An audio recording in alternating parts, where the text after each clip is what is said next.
खुद सोचो रैम्स, यहाँ हर वक्त तुम्हारी जान को खतरा बना रहेगा और सोचने से ये खतरा टल तो नहीं जाएगा। संध्या, मेरी दो ही कमजोरियां हैं, एक मेरे भैया और दूसरी तुम।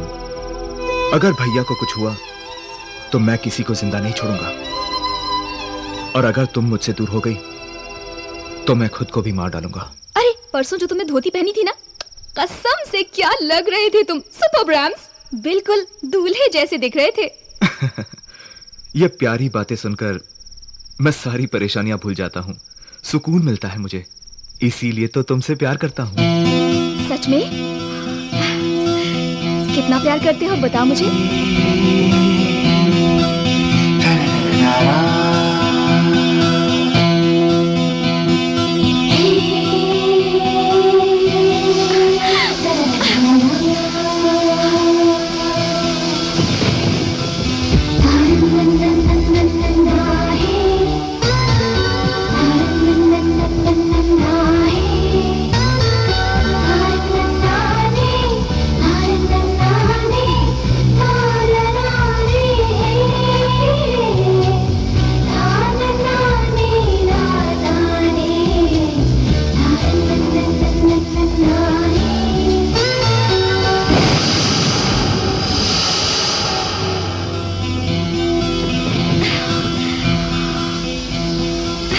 बारिश में भीगना बहुत अच्छा लगता है रैम्स। इस बारिश ने तुम्हें और भी हसीन बना दिया है संध्या।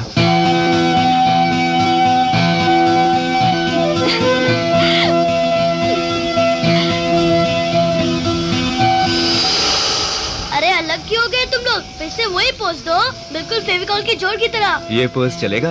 वेरी गुड चाचू। हाँ?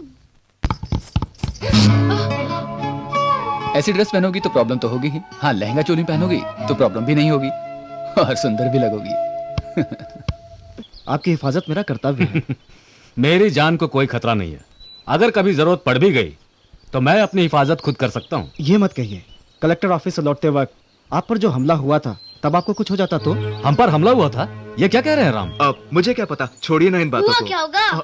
जो लोग मारने आए थे वो सब चाचू से मार खा के गए होंगे और बापूजी को कुछ नहीं होने दिया।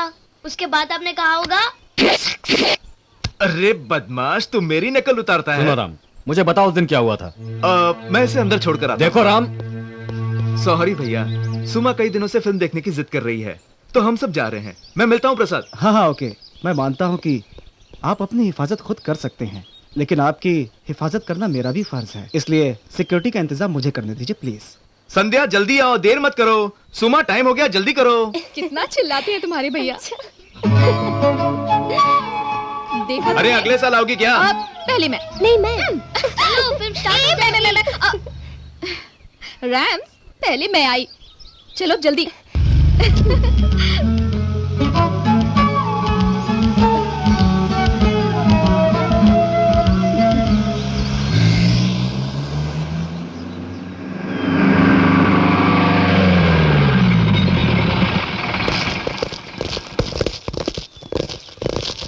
सर, इंटेलिजेंस वाले प्रसाद साहब ने हमें आपकी सुरक्षा के लिए भेजा है। ये रहे ऑर्डर।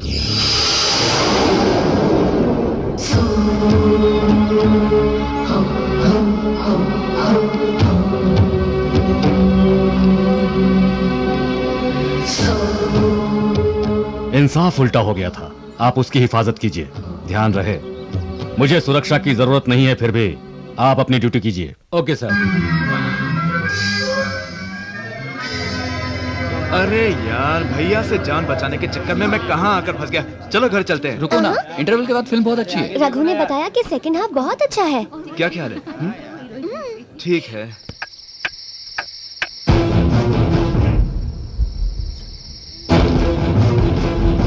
जल्दी पता फेंक। ये लेना। हमें डालेगा कि नहीं? अरे चन्ना आया भैया।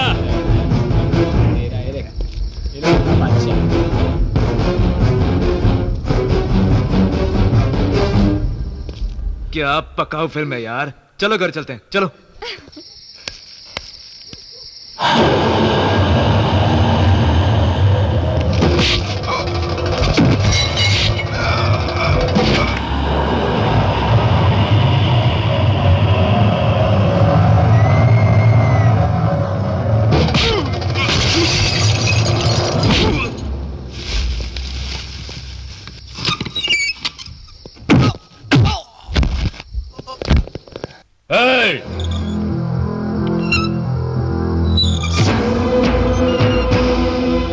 जब मैंने हमारे देश की शान 3 शेरों की त्रिमूर्ति को तुम्हारी कैब पर उल्टा लगा देखा था, तभी मैं समझ गया था कि तुम सब लोग नकली पुलिस वाले हो। मैं मौत से कभी नहीं डरता, क्योंकि एक दिन तो उसे आना ही है।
पकड़ो उसे।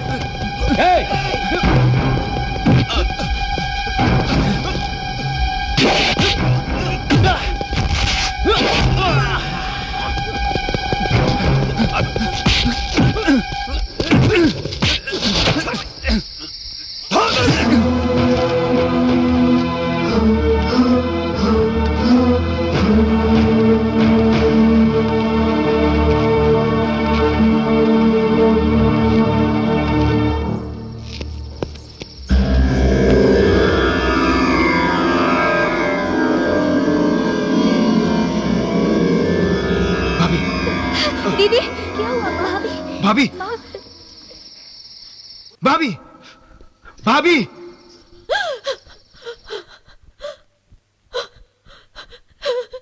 राम बेटा। हाँ?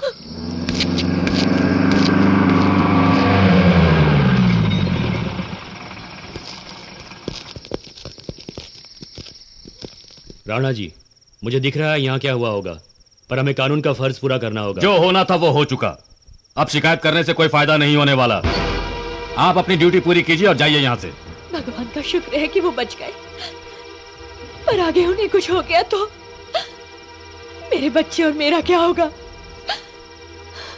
तुम लोगों के लिए बदला लेना जरूरी है, पर मेरे लिए मेरा सुहाग ही सब कुछ है।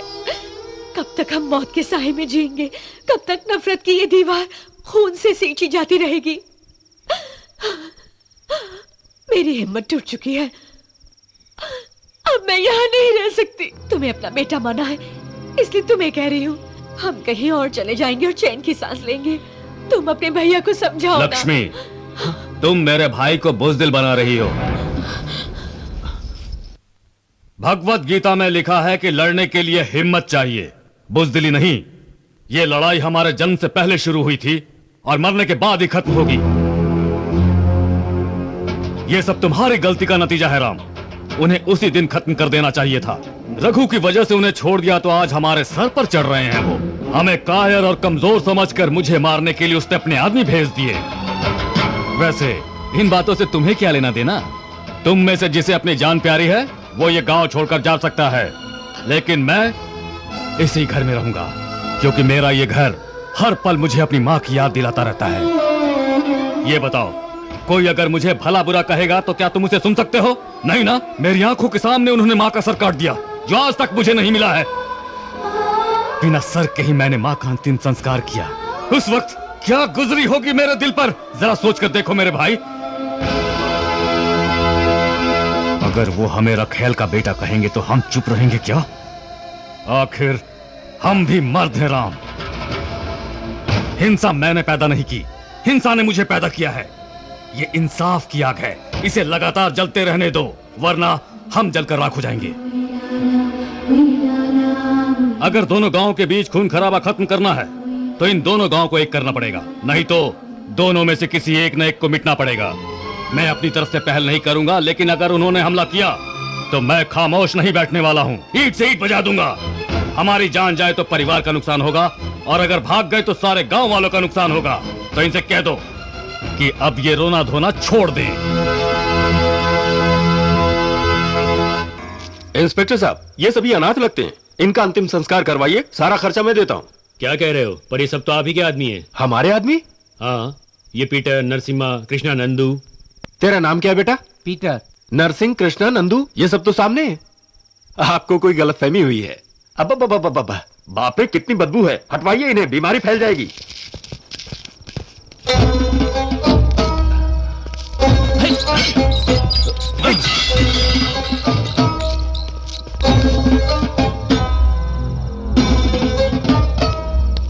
देखा तुमने? देख लिया ना, सब तुम्हारी वजह से हुआ है। उधर मेरे आदमी मारे गए हैं और यहां तुम्हें हंसी सूझ रही है। अरे दांत क्या दिखा रहे हो? क्या करूं? जब भी तुम्हें देखता हूं मेरे तन बदन में आग लग जाती है। आज तो मैं तुम्हें चूर चूर कर दूंगा। किसी लायक हो तुम। अपने पिता को कोसने के बजाय तुम उनसे लड़ना छोड़ दो। उन पर हमला करके अपने आदमी मत गवाओ। ए बुढ़िया, तू हम लोगों को नामर्द समझ रही है क्या? हमारा अपमान भी करने लगी है तू। मैं ही तुझे उनसे पहले ऊपर पहुंचा दूंगा, जान से मार दूंगा दोगली बुढ़िया को, मार दूंगा मैं, मार दूंगा।